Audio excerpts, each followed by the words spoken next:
Eh,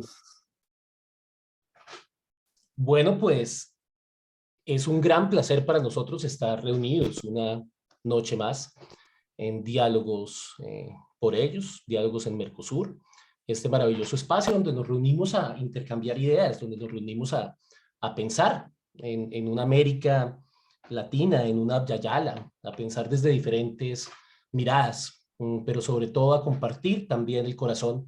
Y creo que nuestro programa de hoy, que está en homenaje a Paulo Freire, tiene precisamente esa doble mirada del sentir y del pensar. Yo quisiera, primero que todo, permitir que Reinaldo nos presente a nuestros bellísimos invitados, si conseguimos, porque tenemos problemas con la conexión, y a partir de allí ya comenzamos un poco el diálogo. Reinaldo. Graças a todos. É um tema muito importante no mundo atual falar de Paulo Freire, porque, acima de tudo, a ideia fundamental de Paulo Freire é evitar o que ele chamou de educação bancária, uma educação meramente informativa, mas, acima de tudo, uma educação que informa, uma educação que abre a mente para entender o mundo e explicar o mundo em que se vive.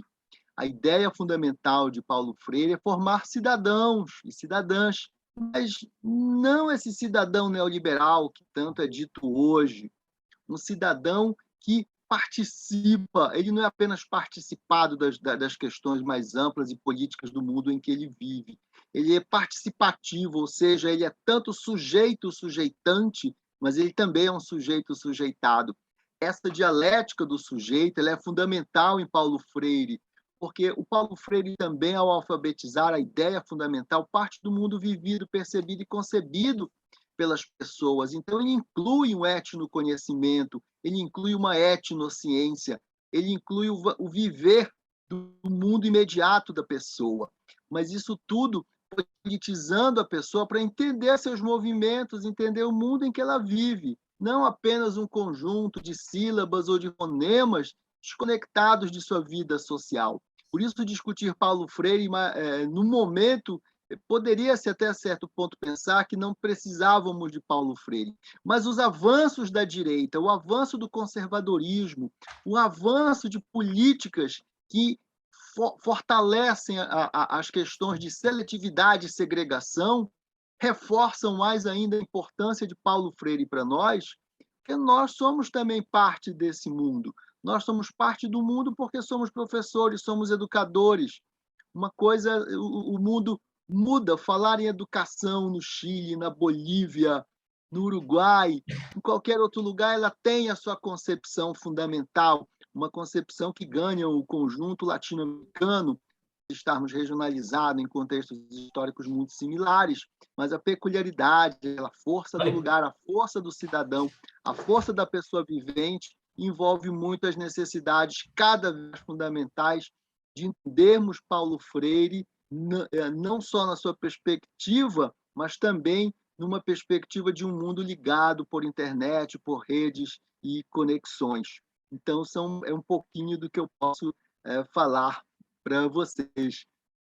Bien, muchas gracias, Reinaldo, porque nos traes elementos fundamentales para comenzar este diálogo. Entre ellos esta educación bancaria, esta educación en la cual se considera que hay alguien que tiene el conocimiento y otro que no lo tiene, esta educación que plantea una perpetuidad de las estructuras que están allí permanentemente en la sociedad y una educación que no tiene en cuenta a la persona, sino que sencillamente tiene en cuenta un proyecto de capacitación sin leer el entorno en el que lo escribe. Todos sabemos que Paulo Freire desarrolló gran parte de la reflexión de su obra, digamos, sobre todo la inicial en Chile. Entonces nos gustaría un poco, Víctor, saber esa importancia de que esas palabras hayan sido escritas allí, qué impacto, qué importancia tiene esa perspectiva en Freire y qué nos quieres decir para comenzar este diálogo, porque más que presentarnos, vamos a presentarnos no tanto por lo que somos, sino por lo que decimos de Freire. nos vamos a presentar con el maestro. Como hemos perdido en este momento a, a Víctor, Roberto, te traslado la pregunta frente a esta importancia de Freire para la actualidad, que es el tema que nos reúne, desde Latinoamérica, desde tu país y desde tu propia perspectiva. Muchas gracias, Roberto. Muchas gracias, Federico Sanri, y saludo a Reinaldo, también a todos los que están viendo este programa. Inicialmente quiero señalar que tenemos datos de que Freire vino en 2 oportunidades a Bolivia, uno antes de pasar a Chile, la segunda en la década, después de varias décadas, y dejó una impronta en la vida de los pedagogos bolivianos. Solo algunos detalles, ¿no? En la Facultad de Humanidades de la Universidad Mayor de San Simón, la biblioteca lleva su nombre. La biblioteca de la Facultad de Humanidades se llama Paulo Freire.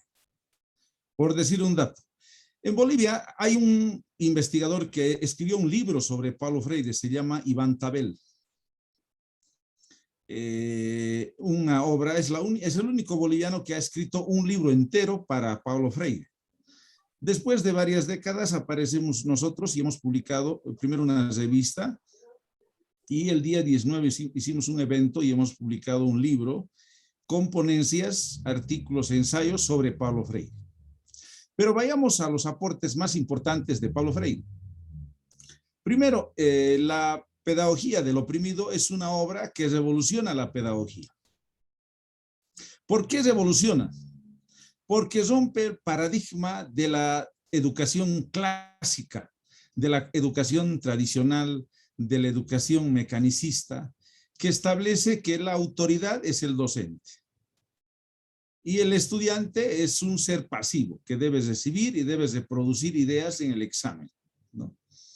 Él rompe con el modelo de autoridad, con esa pedagogía rígida, conductista, y plantea un nuevo tipo de pedagogía, una pedagogía horizontal, dialógica, en el que desarma criterios, digamos, muy vivos en la mente de los gobernantes y también de los docentes, ¿no?, de su época, de que la autoridad era el docente y no el estudiante.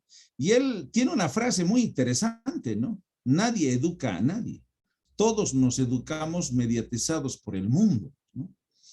El que enseña también aprende, ¿no? Y el que aprende también enseña. Qué interesante, ¿no? La pedagogía del oprimido rompe, reitero, con la pedagogía tradicional autoritaria, que era de arriba abajo, verticalista, y plantea un nuevo tipo de pedagogía, una pedagogía horizontal, dialógica, de acción, desde acción, de reflexión y de compromiso. Ahora, en Bolivia hay criterios, digamos, que valoran el trabajo de Paulo Freire y también critican. Los que critican desde el lado izquierdo señalan, desde la izquierda señalan, que sus planteamientos en sus primeros libros han sido, digamos, revolucionarios, pero después ha reflejado nomás la teología de la liberación, digamos, planteamientos de reforma y no de revolución educativa, ¿no? Los de la derecha critican a Paulo Freire el hecho de que plantee demasiadas ideas osadas para cambiar no solo la educación, sino también la sociedad, ¿no? ¿Qué piensa Roberto Ágreda, no? Roberto Ágreda piensa que Paulo Freire es un autor, es un pedagogo por investigación y por práctica. Una de las cosas que se discute en el mundo es esto, ¿no? Hay muchos autores que han aportado a la pedagogía, Vygotsky, Piaget, Paulo Freire, ¿no?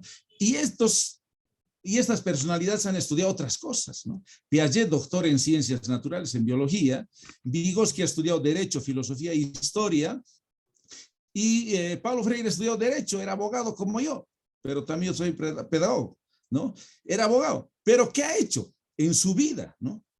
Ha hecho posgrados en historia de la educación, ha trabajado en oficinas educativas, ha trabajado en el tema de la alfabetización, ¿no? Ha hecho práctica de educación. Para mí es un pedagogo por investigación y por práctica. No por formación, pero sí por investigación y por producción.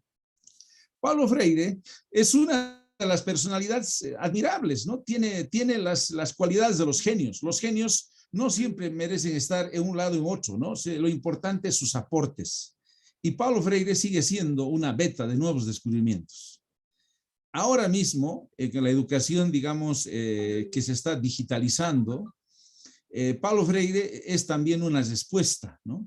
Que va a plantear una pedagogía crítica, una pedagogía reflexiva, ¿no? Ya en sus últimos textos planteaba cuestionamientos a la pedagogía, digamos, nueva, etcétera, pero que no era reflexiva, que a veces dejaba encantar por la tecnología. Paulo Freire es una de las grandes personalidades distinguidas por estos libros, ¿no? Sus libros capitales son Pedagogía del oprimido, La educación como práctica de la libertad, después Extensión o Comunicación. Quiero comentar esta obra interesante, ¿no? En esta Bien, obra...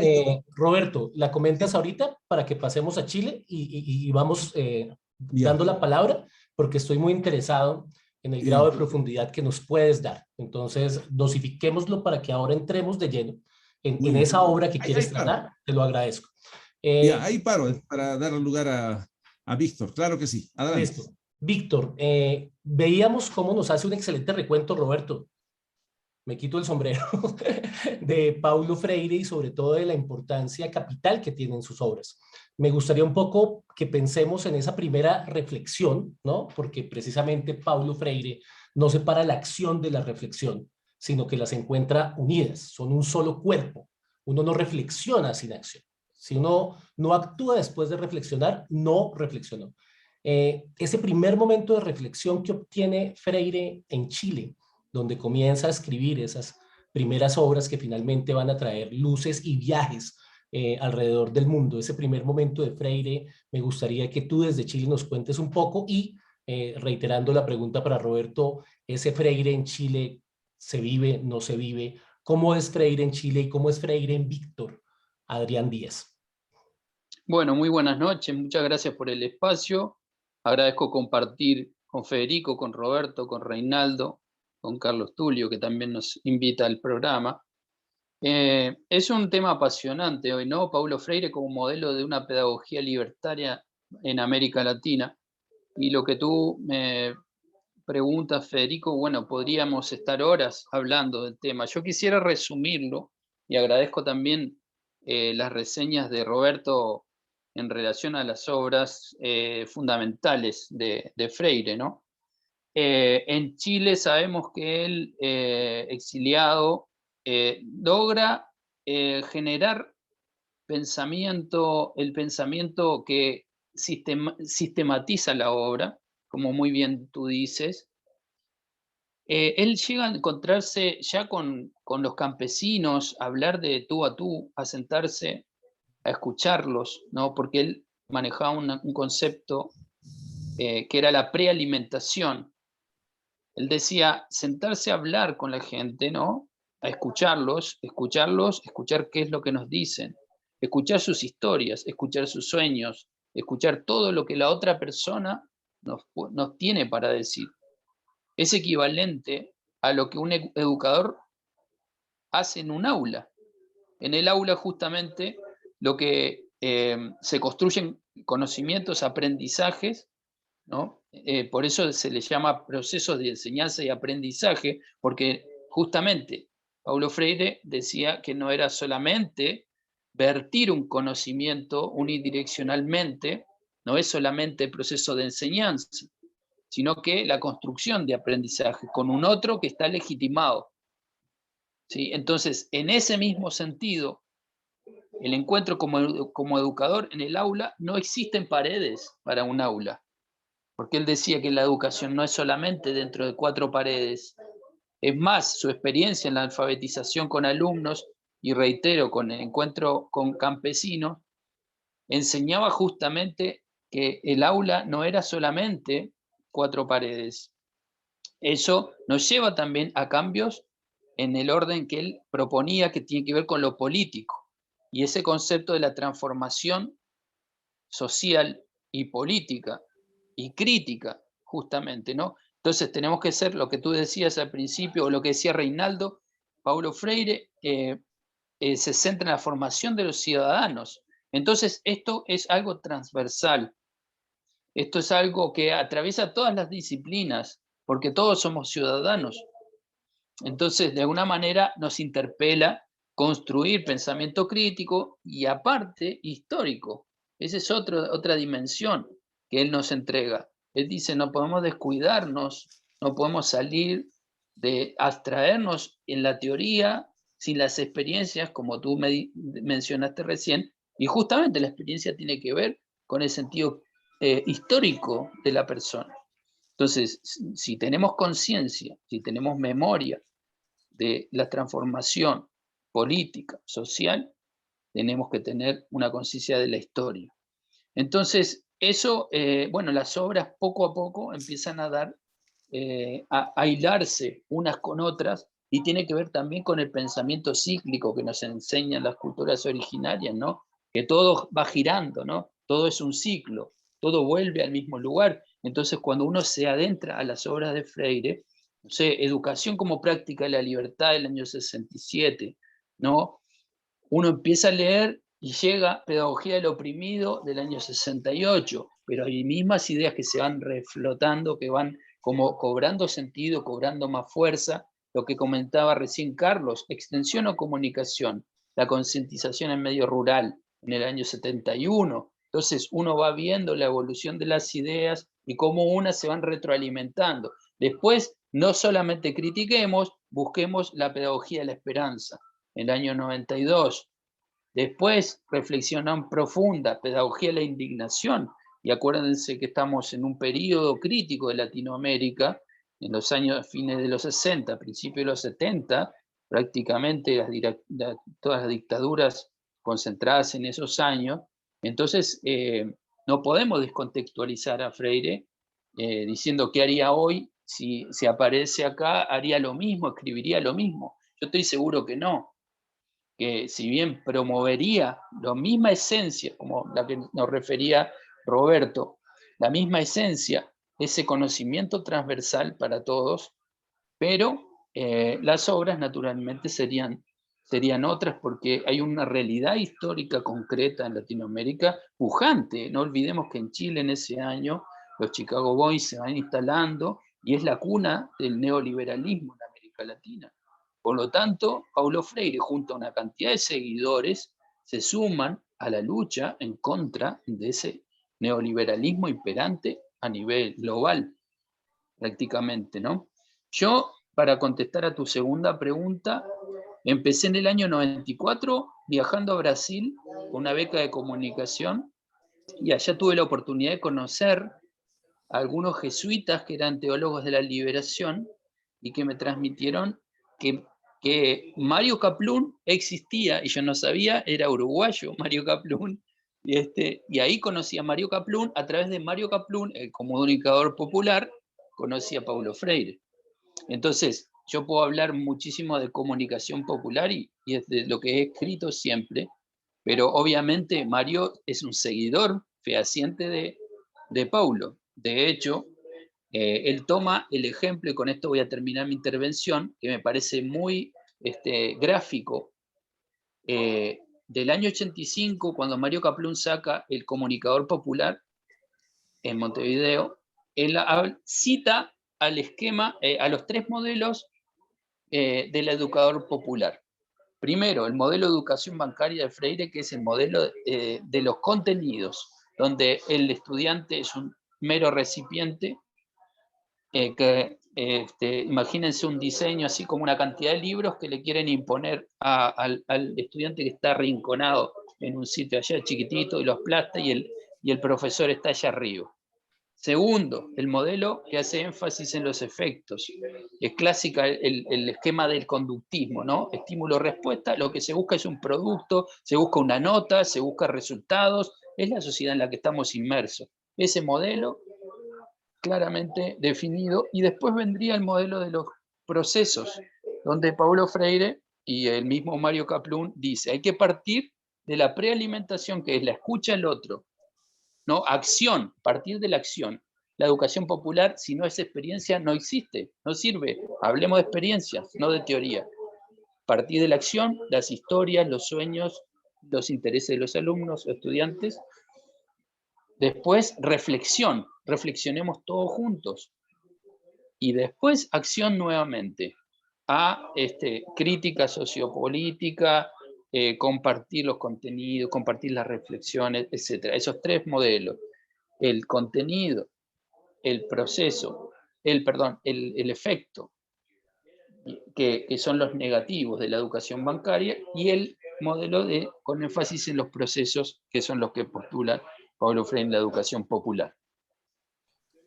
Muchas gracias, Víctor. Creo que tu reflexión es absolutamente apropiada y nos continúa en este hilo maravilloso de pensarnos y de repensarnos el pensamiento de Freire a partir de su irradiación, ¿no? A partir de cómo llega, por ejemplo, a Kaplun, a Huergo, que está más cerca inclusive de ti, a Leonardo Boff, cómo irradia, digamos, ese pensamiento libertario a partir, por ejemplo, de fábulas como a Águia y a Galiña, ¿no? Que luego retoma a Leonardo Boff de una forma muy profunda y que piensa cómo es a partir de cómo me pienso que puedo ver el mundo.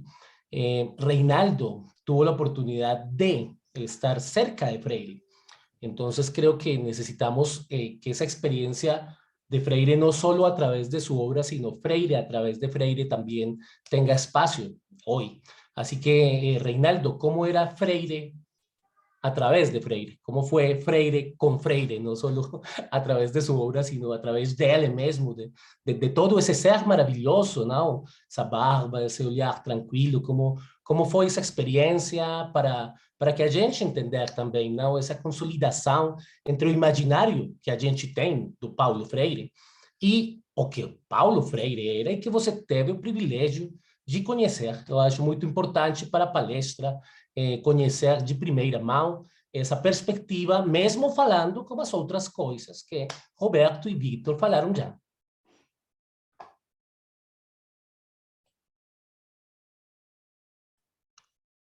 Teu som está sem Agora, conexão. Valeu, pronto. Eu não sou especialista em Paulo Freire, muito embora o trabalho de Paulo Freire tenha sido uma atmosfera muito grande nos meus trabalhos, principalmente nos meus estudos no interior da Amazônia brasileira. O fato de conhecer, inclusive, Paulo Freire pessoalmente foi um momento muito importante para mim. É um livro que assim eu uso muito nos meus trabalhos, a ideia do Paulo Freire, é o Extensão e Comunicação. Uma obra que foi feita no Chile, que tem uma belíssima, inclusive pela minha própria natureza de geógrafo, fazendo trabalhos de campo, conversando com as pessoas, entendendo os modos de vida. A obra de Paulo Freire é fundamental porque a questão, como fala Jacques Chanchol na apresentação do livro de Paulo Freire, né? Porque esse Paulo Freire ele era um homem da academia, ele era um homem da ciência, ele era um professor universitário que fazia um agir, um pensar universitário, um pensar, né? Pensar professoralmente era um modo de vida. Então isso não poderia ficar preso somente a pensamentos dentro da universidade, tem que transbordar e chegar ao seio da sociedade, chegar nos conjuntos que mais necessitam do pensamento, da lógica, de uma razão, de um modus operandi. Então, Paulo Freire é um homem da universidade, é um homem da academia, né? E ele faz esse pensar, faz uma ação de uma maneira política, mas não de uma maneira política partidária, ainda que ele tenha sua preferência enquanto, notadamente, tem vídeos dele no YouTube muito ligados ao Partido dos Trabalhadores, conversando com o Lula, mas ele não de uma maneira muito ligada conceitualmente à sua obra a um partido político, mas a uma ação política, o conhecimento dele como ação política concreta. Então, esse é o Paulo Freire, que é fundamental entender. Ele não é uma proposição política, é uma proposição fundamentada em conhecimento científico, né? Não aquela ciência no sentido positivista, técnica, que também depende muito do seu conceito de ciência, mas no conceito de ciência dinâmica, ciência vivida pelo ser humano, não um conceito estático que busca apenas reproduções, e repetições e testagens, né? Mas um homem da academia. Então, voltando à obra de Paulo Freire, o extensão ou comunicação, porque com a apresentação, né, um prefácio do Jacques Chanchol, quando ele fala que, por exemplo, não é uma questão somente de entender as pessoas ao receberem um determinado conhecimento. Ele foi ministro, né, se não me falha a memória, ministro da Agricultura do Chile. Então, e assim como o Brasil precisava de um melhoramento nas questões ligadas à produção. Então, esse processo de ensino-aprendizagem não é só chegar e dizer para o outro, faça isso. Porque eu faça isso e a pessoa faz, ela vai repetir um movimento sem conhecer. Então, como ele mesmo fala no livro, não é uma questão de 4x4, que é o exemplo que ele dá no livro, mas é saber, porque ele apenas memoriza, ele tem que contextualizar. Se eu fizer 4 tijolos, vejo 4 tijolos. Né? Então, esse pensamento fundamental tem que ser entendido não uma mera memorização do ensino bancário, chamado, né? Mas significa, acima de tudo, que é um conhecimento, né? Que são as pessoas face a face com o mundo, porque a concretude do mundo acontece no lugar onde a pessoa vive. É lá onde a pessoa vive que o mundo se concretiza.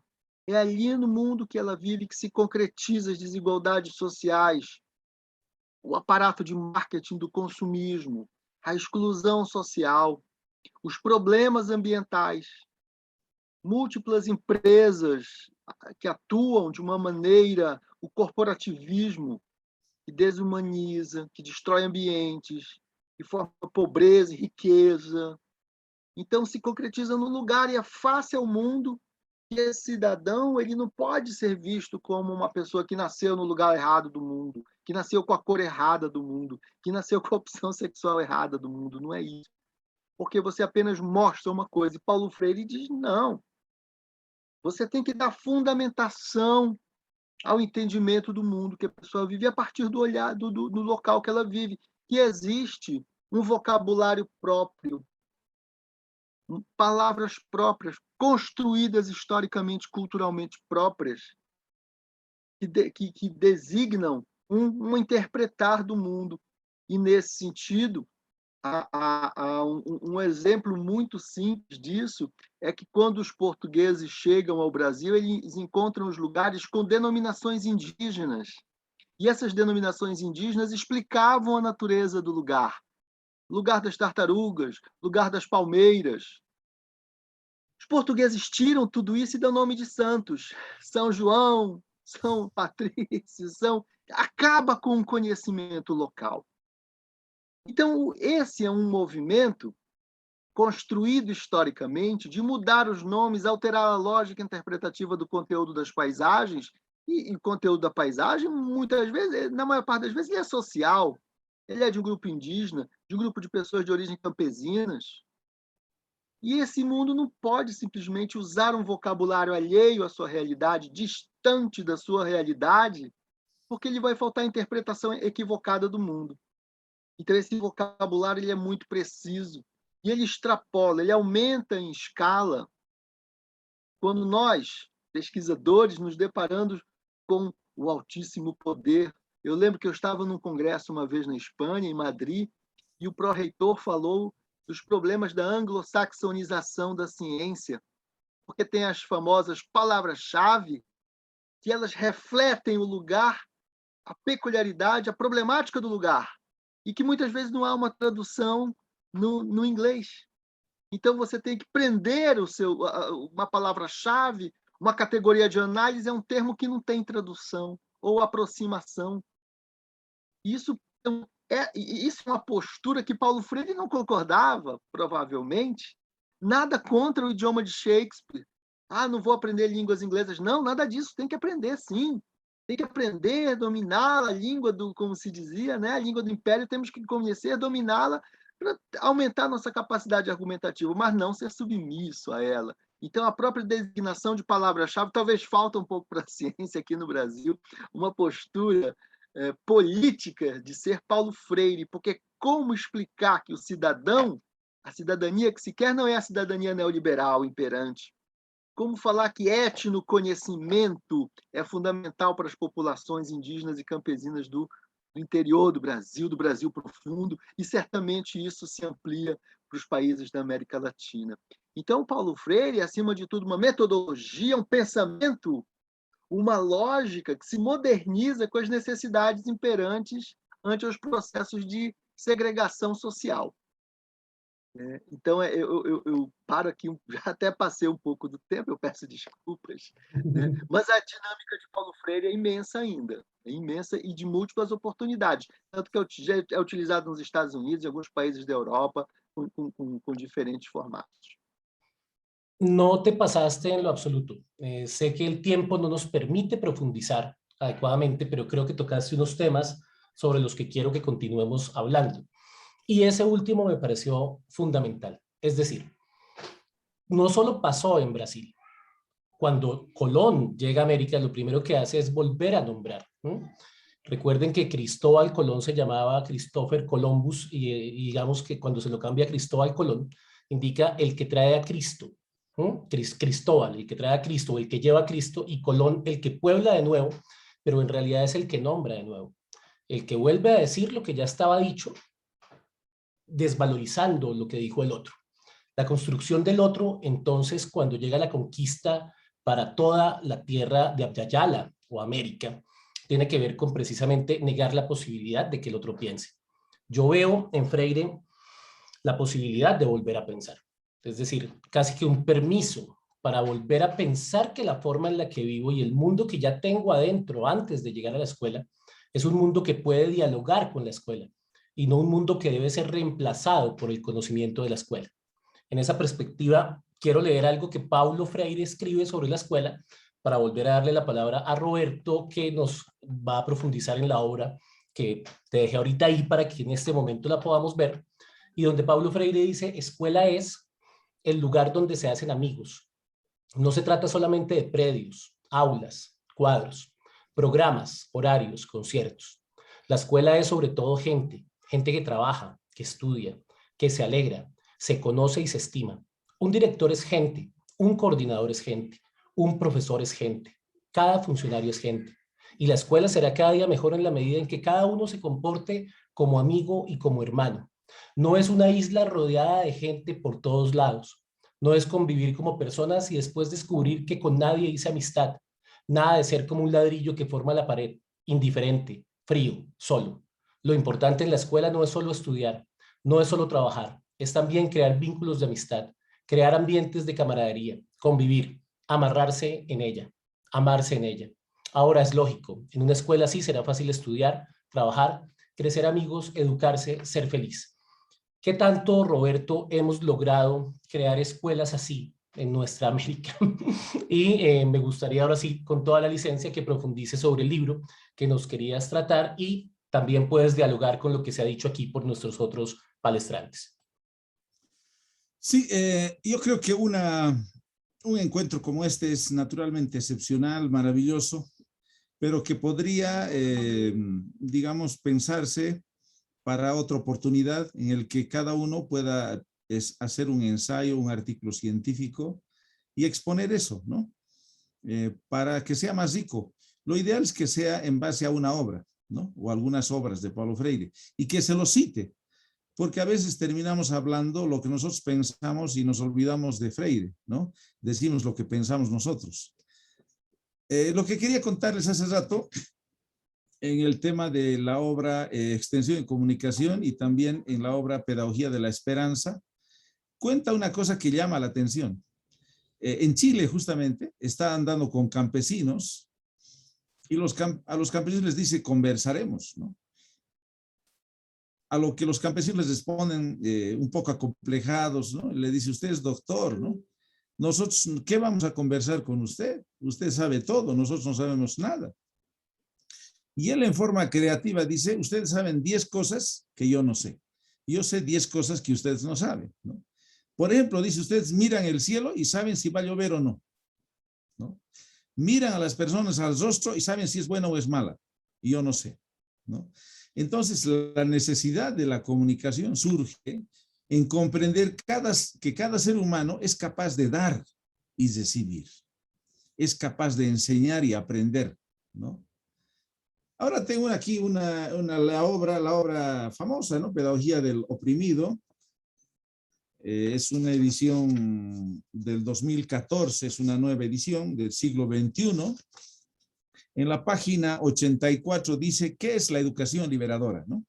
En este sentido, la educación liberadora, problematizadora, ya no puede ser el acto de depositar, de narrar, de transferir o de transmitir, entre comillas, conocimientos y valores a los educandos, meros pacientes, y como lo hace la educación bancaria, sino ser un acto cognoscente, como situación nociológica en la cual el objeto cognoscible, en vez de ser el término del acto cognoscente de un sujeto, es el mediatizador de sujetos cognoscentes, educador por un lado, educando por otro.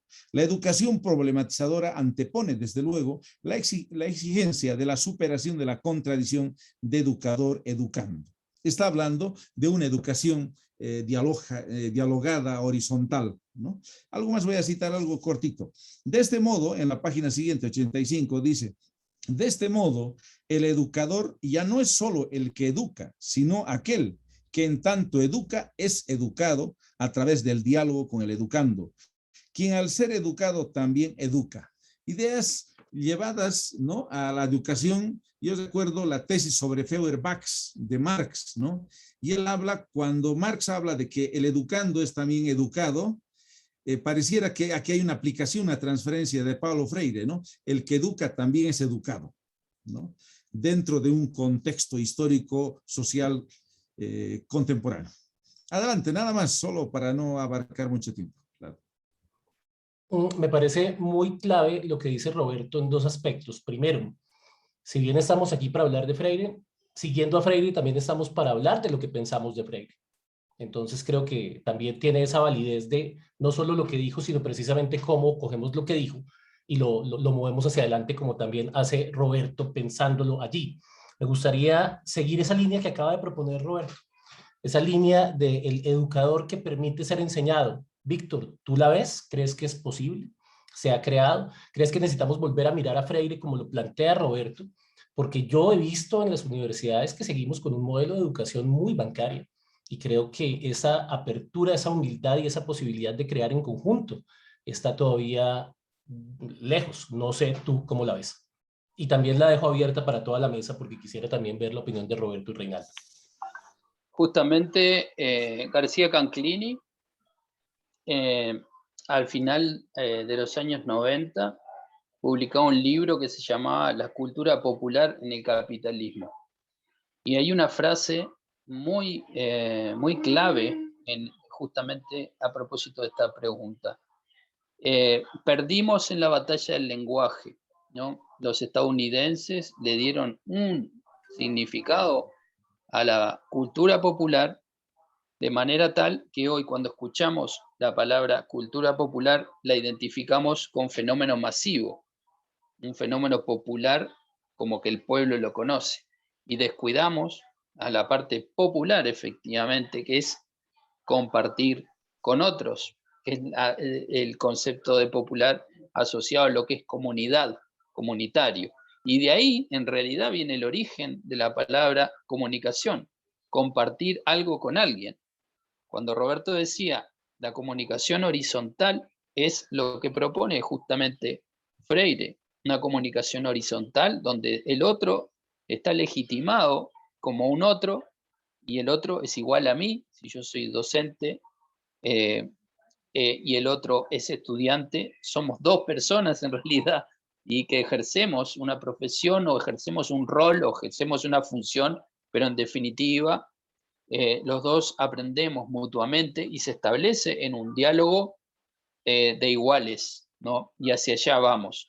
Ahora, si estamos arrinconados o no estamos arrinconados actualmente, este pensamiento es transversal y es atemporal. Y por eso quisiera instalarme en este sentido, no tanto en que se ha repetido tantas veces la palabra Paulo Freire este año, y se han dado tantas cátedras, se han compartido tantos debates sobre Paulo Freire, que mucha gente quizá puede decir, ya estoy cansado de escuchar eso, o caer en un reduccionismo y en decir, entonces todo es Paulo Freire. Y no, justamente me pongo en la otra posición.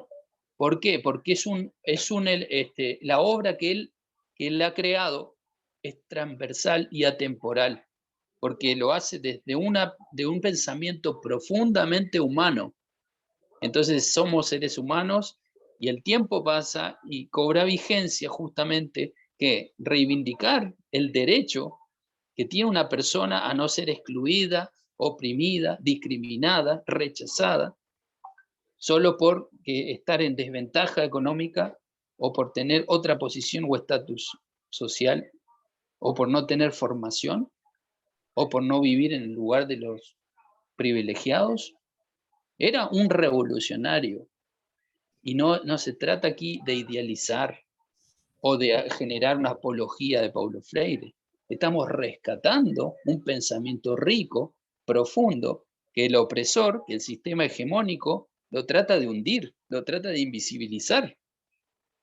Entonces, si estamos haciendo ese hecho, lo que hemos visto y a lo que hemos asistido este año maravilloso, con tantas presentaciones sobre Paulo Freire, es porque la sociedad explotó, se revolucionó, y cada uno desde su lugarcito en el mundo quiso hacer su mejor aporte. Dijo, yo conocí a Paulo Freire por este lado, voy a compartir tal cosa. Aquella persona tuvo contacto. Qué bueno. Entonces la red realmente se armó.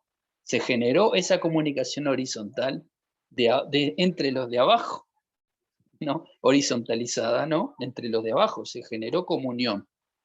¿Es posible revolucionar la educación? ¿Es posible lograr transformaciones sociales? Claro que sí, claro que sí. Paulo Freire, Pedagogía de la Esperanza, claro que sí. Él se pone no en el lugar de la crítica,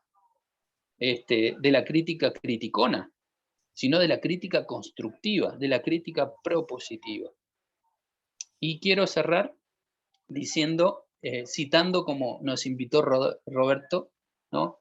En Pedagogía de la Autonomía del año 96, ¿no? Donde hay una serie como de cláusulas, casi que es un manual para un profesor, para un docente, para un educador, donde se le dice, señor educador, póngase a pensar bien en su función y en su vocación, ¿para qué está ahí en ese lugar que eligió estar? ¿No? Entonces, no hay docencia sin dicencia, nos dice. Enseñar no es transferir conocimiento, enseñar es una especificidad humana.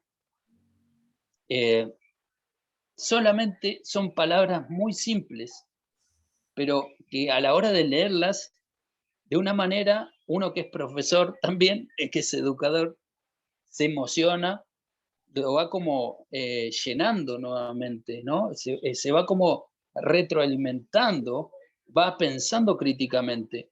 Y también hay un concepto que es fundamental, y ahora sí con esto cierro, que es la autoconciencia, el autoconocimiento, la autocrítica, y que después lo toma José Luis Revelato, el filósofo uruguayo, lo retoma también y rescata esa obra de Freire, rescata a Freire y el pensamiento profundo, y lo lleva a la ética de la liberación, y dijo que si Freire hubiera vivido un poquito más, hubiera escrito una obra sobre ética hablando de la autocrítica, porque los últimos escritos hablaban justamente de eso.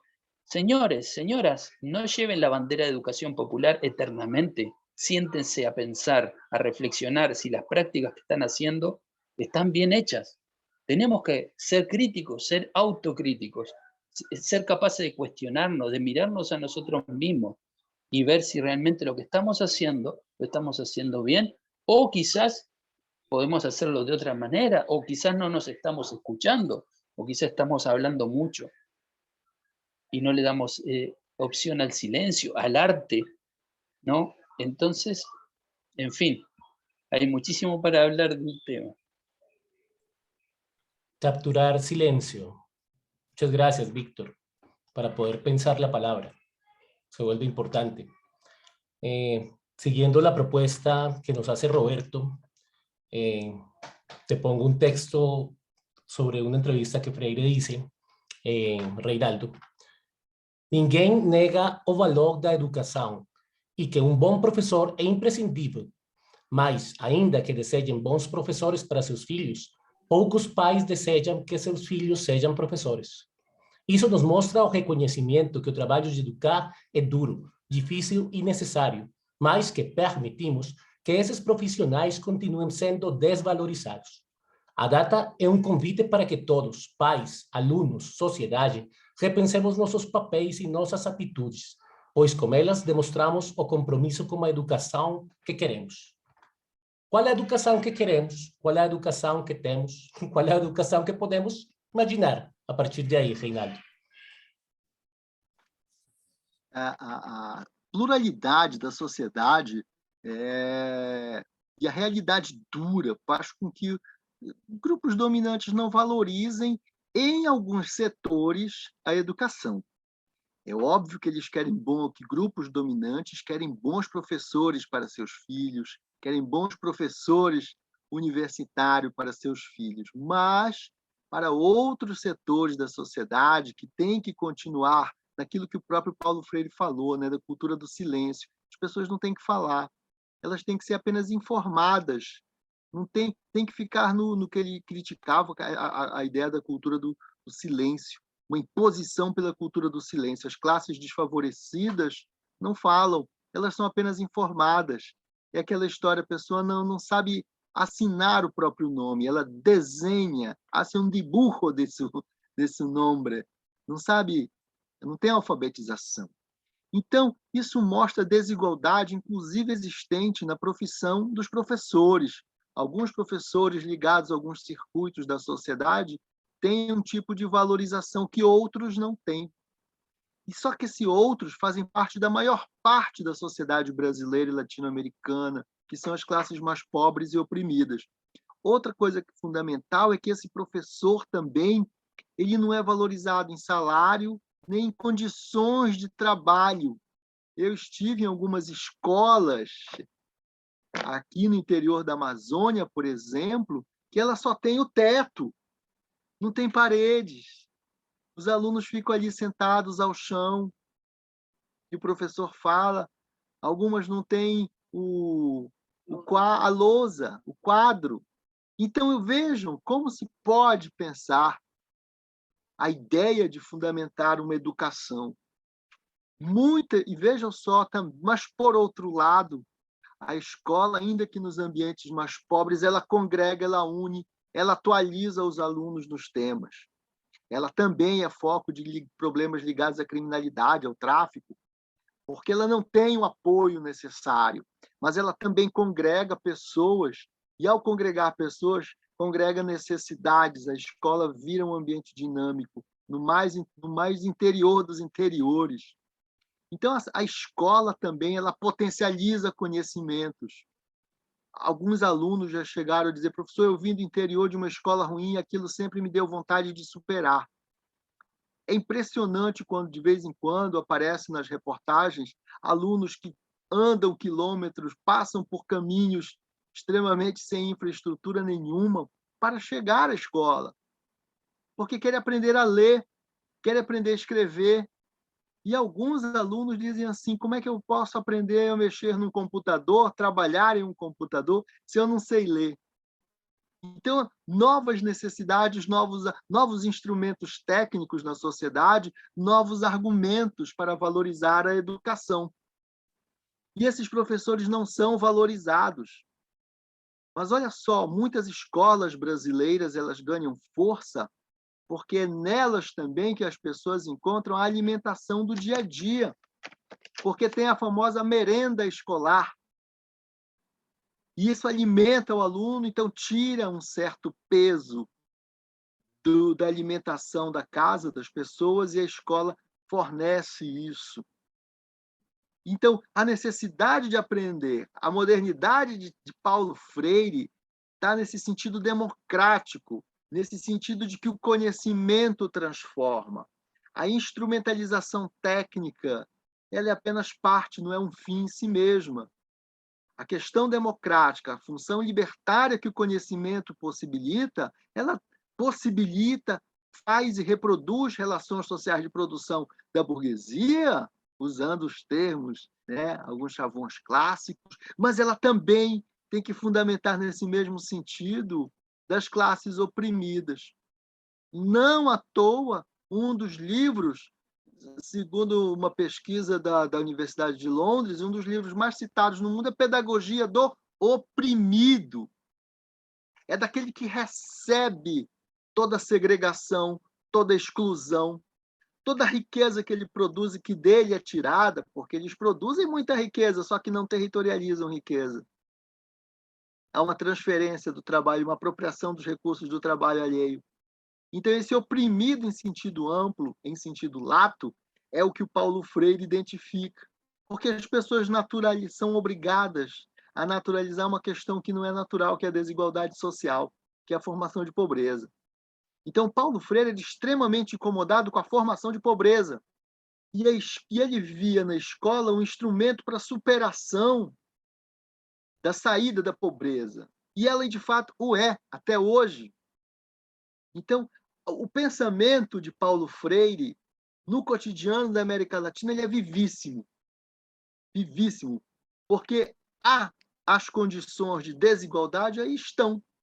Então, ao falar em oprimido, numa prática agronômica, como falou Jacques Chanchol, extensão ou comunicação, e ele diz que é educar e educar-se, educar a si mesmo, porque no lido professor e aluno, como já foi comentado por outros colegas meus, você aprende ao falar com o aluno, você aprende ao transmitir quando o aluno faz as perguntas, e as perguntas a sua imagem e semelhança de sua realidade vivida. Então, mais do que nunca, Paulo Freire tem que ser entendido de uma maneira plural, mas, acima de tudo, na superação de desigualdades, não só ligadas ao analfabetismo em si, mas que esse cidadão se torne um cidadão capaz de argumentar contra a pobreza e a segregação que ele vive. Porque em ambientes biodiversos extremamente ricos, como o Brasil, como a América Latina, não há sentido para a formação de grandes bolsões de pobreza. É nesse sentido. Muito obrigado, Reinaldo. El tiempo es siempre nuestro mejor amigo porque finalmente nos hace pensar cómo vamos a transitar la vida de una forma sabiendo que se termina, ¿no? Estamos terminando algo que no me gustaría terminar, que creo que ni siquiera hemos comenzado del todo, pero creo que necesitamos darle un cierre como cada quien quiera, porque creo que eso también es Freire. Así que para mí es un honor darles la palabra, Roberto, Víctor y Reinaldo, para que hagamos un cierre, y no voy a crear un marco para el cierre. Creo que el marco ya lo creamos, así que los dejo cada uno con 3 minutos para que podamos estar más o menos en el tiempo. Yo les aviso cuando vaya llegando para que vayan cerrando. Sé que es poco, sé que es muy exigente, pero sé también que ustedes tienen un conocimiento de Freire no solamente en su mente, sino en el corazón, y podrán usar sabiamente el tiempo. Roberto. Tu micrófono, Roberto, está apagado. Ya te escuchamos. Creo que la respuesta a la pregunta anterior falta decirla. Entiendo que Paulo Freire ha sido un autor muy leído en la década del 60, 70, 80, 90, pero después ha ido, digamos, disminuyendo en su lectura en algunos países, en nuestro país, digamos, en Bolivia, ¿no? Pero ahora existe la necesidad de volver a exigir, fomentar, promocionar la lectura, porque cuestiona el trabajo docente y naturalmente nos muestra una nueva perspectiva de una nueva pedagogía, ahora no solo, digamos, una pedagogía de lo primero, sino una pedagogía latinoamericana que requiere una nueva visión crítica de lo que se está viviendo ahora en la educación, ¿no? Solo para difundirles, aquí tengo algunas obras recientes, ¿no?, que se han publicado, muy interesantes. Esta obra lo ha escrito con Ira Sor. Yo pensé que era mujer, pero había sido varón, ¿no? Discuten el tema de la educación, ¿no? Se hablan entre dos personas que enseñaban idiomas, ¿no? Freire, portugués, y Sor, inglés, ¿no? ambos el tema de la gramática, también discuten el tema del docente revolucionario. Hay una cosita interesante, la filosofía de la cucaracha, ¿no? Donde dice, déjame continuar con tu ejemplo sobre el curso de redacción. Y el profesor de redacción piensa en dos profesores de inglés, uno reaccionario, convicto, el otro profesor contrario, que sabe que su colega está errado. El profesor liberador utiliza un planteamiento diferente de lo que respecta al lenguaje, la enseñanza y el aprendizaje. Hay más cosas, ¿no? También solo mostrarles otros libritos. Aquí tenemos otro librito, El maestro sin recetas, muy interesante. El desafío de enseñar en un mundo cambiante, muy interesante el título. También Cartas a quien pretende enseñar, ¿no? También La pedagogía de los sueños posibles, solo para estimularles, ¿no? El grito del manso, ¿no? Solamente para contagiarles también el deseo de leer a Paulo Freire. Muchísimas gracias, un abrazo a todos. Yo quedé absolutamente contagiado y necesito ir a Bolivia antes de cualquier otro lado a tu biblioteca. Muchas Claro que gracias, sí. Roberto. Qué Están impresión. invitados todos. Como dice nuestro coordinador por el WhatsApp, necesitamos un Freire 2. No nos dio el tiempo. Gracias. Y porque hay mucho que hablar. Muchas gracias. Víctor. Solo quien escucha paciente y críticamente al otro habla con él, aun cuando en ciertas ocasiones necesite hablarle a él. Lo que nunca hace quien aprende a escuchar para poder hablar con él es hablar impositivamente. Incluso cuando por necesidad habla contraposiciones o concepciones del otro, habla con él, como sujeto de la escucha de su habla crítica y no como objeto de su discurso. El educador que escucha aprende la difícil lección de transformar su discurso al alumno, a veces necesario, en un habla con él. Pedagogía de la autonomía, página 53. Paulo Freire. ¿Qué más podemos decir? Reinaldo. Não, só me resta dizer a atualidade de Paulo Freire, a partir do que o Vitor fala, a partir do que o Roberto fala, a partir do que o Federico falou, também a pluralidade, a multiplicidade de operacionalidade de que Paulo Freire é muito mais do que a simples questão ensino-aprendizagem, porque ela ensina cidadania, ensino política, filosofia da educação, enfim, são múltiplas coisas, e como o próprio Paulo Freire falou, a educação, né, ela não muda o mundo, ela muda as pessoas, e são as pessoas que mudam o mundo. Então ela vai no cerne da coisa, as pessoas, porque o mundo em si ele é plural, ele é diverso, ele se concretiza de diferentes formas. Então é no sentido de valorizar pessoas. E acredito que de uma maneira direta ou indireta, todos nós devemos a Paulo Freire, todos nós somos discípulos de Paulo Freire, porque todos nós somos professores latino-americanos que sentimos as dores, as dificuldades e a opressão em cima do sistema educacional de nosso país, de nosso continente. Então, todos nós devemos muito a Paulo Freire, a liberdade e a capacidade cognitiva que temos para construir pensamentos, construir metodologias libertárias. Hay deudas que son impagables y Freire creo que es una deuda que se puede pagar y que tenemos que pagar. Me siento muy honrado de haber podido acompañar sus miradas de Paulo Freire. Estoy de acuerdo con nuestro director, necesitaremos un segundo programa para mirar unas disecciones que creo que se abren acá, una cantidad de espacio para pensar, pero sin duda como latinoamericanos, hoy más que nunca, necesitamos comenzar a pensarnos y volver esa biología historia, volver nuestra vida historia, historicizarme a través de lo que ustedes tres y todos los que nos escuchan también pueden aportar, ha creado realmente en mí un deseo de Freire maravilloso, freireizado, si es posible la palabra. Roberto, muchísimas gracias por tu bellísimo trasegar, tu conocimiento profundo, pero sobre todo tu humildad académica para compartirnos las gotas adecuadas de ese camino. Víctor, por tu claridad, por tu uso maravilloso del tiempo que ni Reinaldo ni yo hemos todavía aprendido, pero que tú lo manejas muy bien, y sobre todo por la gran sensibilidad para tocar puntos fundamentales. Y Reinaldo, por tu sonrisa brasileira que llega al mundo, por la maravilla de tener a alguien, hijo de la casa, de nuestro autor invitado esta noche. Toda mi gratitud, y Diálogos Mercosur sigue más vigente que nunca, gracias a ustedes, sin lugar a dudas. Les deseamos una feliz noche. Por favor, despídase cada uno de nuestra audiencia. Abraços, tchau. Muchas gracias. Un abrazo.